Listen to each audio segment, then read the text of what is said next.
بص يا كريمان، انا جايب لك النهارده سؤال صعب جدا، عمرك ما تعرفي تجاوبيه. لو جاوبتيه هتاخدي الفلوس كلها.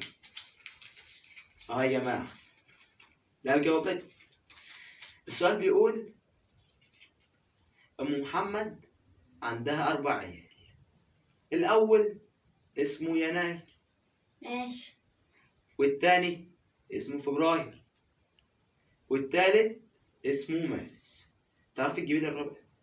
سهل والله، افتكر الفلوس.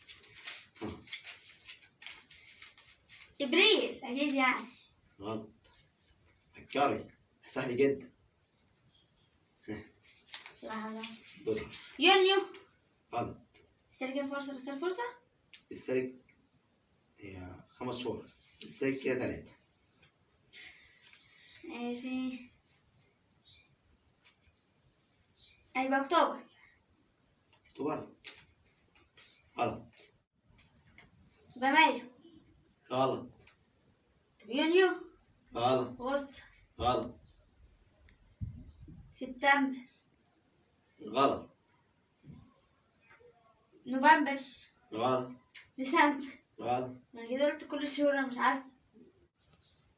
خلاص انا هعدك السؤال، ممكن يكون نسيتيه ولا حاجه، بس ركزي.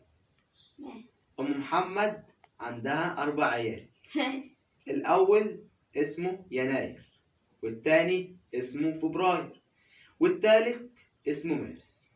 عايز الرابع؟ ها؟ بص عليا. هيبقى اكتوبر. غلط.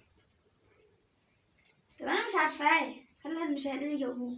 خلاص يا جماعه، اللي يعرف يجاوب لنا في الكومنتات